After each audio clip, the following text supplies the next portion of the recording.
What I like about driving is the convenience of being able to get to where you need to go to. Driving is very important to get around. It's pretty much the quickest way.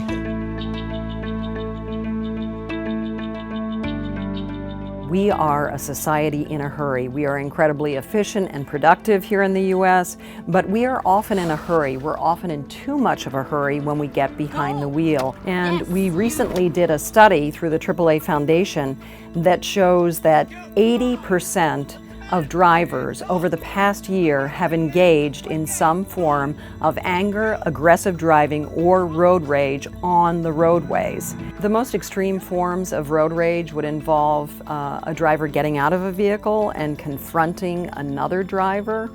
They might also involve actually ramming or trying to do damage to another car with your vehicle.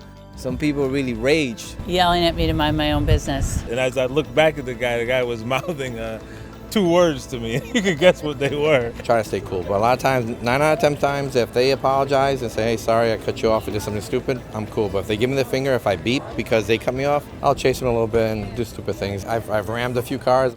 If another driver tries to engage with you in an angry way on the roadway, you really need to keep calm and carry on. So you don't want to engage with that other driver at all. You don't want to speak with that other driver. You don't even want to make eye contact with that other driver if that's possible.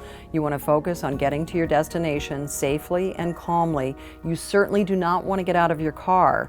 You want to stay in your car, and if the situation is really escalating where that other driver is harassing you, you need to drive to a safe place like a police station or a public building, or to a very public place like a shopping center where there are many people around. If the situation has really escalated to the point where you feel that your safety is threatened, call 911. The best way to stay safe on the roadways is by being a good driver and avoiding dangerous driving habits. Some things that other drivers do to annoy me are just rudeness. They don't signal soon enough on the highway if they're in the fast lane and they're not going fast enough. Those are things that annoy me, definitely. So talking on your cell phone and speeding in neighborhoods where there's children at. Tailgaters, people that cut you off, people that don't yield properly. People that don't use their turn signals. Not paying attention, texting while they're driving. You don't want to be doing anything that will irritate another driver because it could really escalate into a situation that becomes dangerous.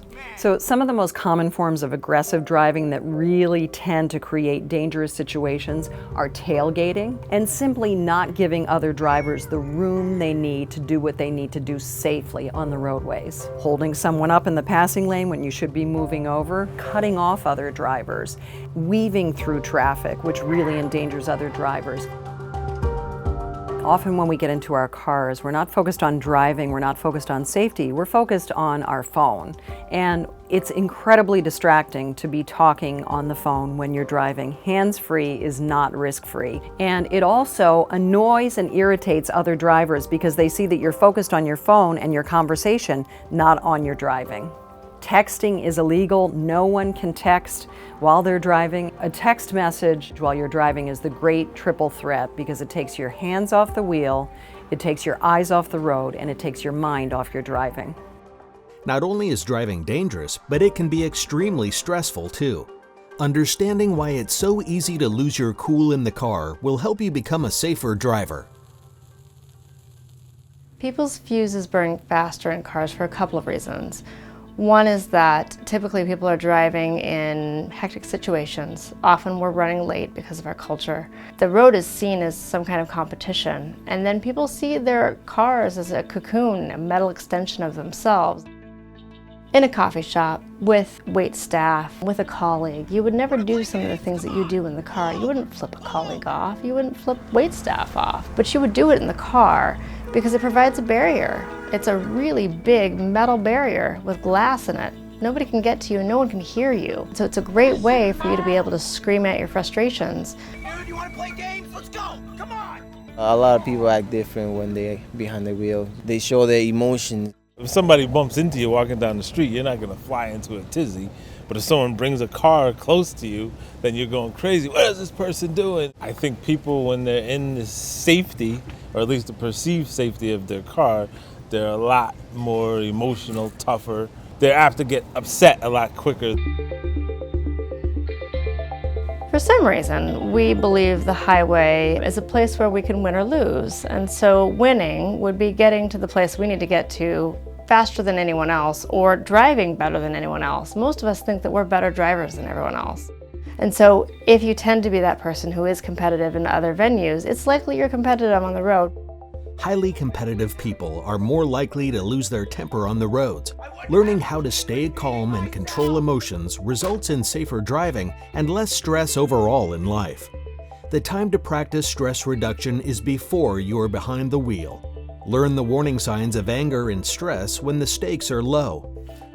Everyone's born with a different temperament, and we see that actually in babies. So babies are born with different types of ability to tolerate frustration. We can see that very early on, and that's called temperament, and that's something we can't really change. But what we can change is the way that we adapt to that impulse to be angry more quickly. Where do your anger issues pop up? Outside of the car. And so notice, what are your pet peeves? List them, and then start to notice how you react. What does your body do? And then how can you start to counter that?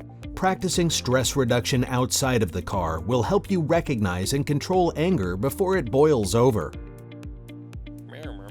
When you notice things like someone interrupts, say that's your pet peeve, do you get tense? Do you clench your jaw? Do you start breathing tightly? This is the time to practice. This is the time to release your jaw. Breathe more deeply, relax your fists, so that when you get into the car, you are able to use those skills and be able to bring yourself down to a more safe level in driving. No matter how competitive you are off the roads, driving is a time to stay calm and collected. Set yourself up for an enjoyable ride by following a few simple rules. Leave yourself extra time to get to your destination. If your day has been set up to be a really bad one, it is likely you will take it out on the road because you're alone, you're in your car. And you need to take a few breaths as you're starting the car and letting the car warm up to think about the fact that you are doing the most dangerous thing you're going to do all day, which is drive this 4,000-pound vehicle quickly to the next place. Recognize what the bigger picture is. That could be putting a photo of your whole family on your dashboard, putting a photo of your kids on your dashboard, your dog, whomever you care about, and realizing that I need to get home to that person. I need to get home safely. They're relying on me. And this person who's in front of me doesn't matter as much as those people. I try to just accept what happens and stay away from bad drivers. Usually I'm pretty courteous to other drivers, and it seems to return to me. You have to have empathy for other drivers out there. You're in a hurry, and guess what? That other driver who may have just cut you off is also in a hurry and is also having a bad day and is also feeling stressed. So don't take it personally and don't react. We should all be saying to ourselves, let's make driving an enjoyable and safe experience. We're all going to get to one destination. There's no sense of acting like a maniac. Safety is very important when it comes to driving, and that's why I make sure that nobody gets hurt. I don't hurt nobody and nobody hurts me.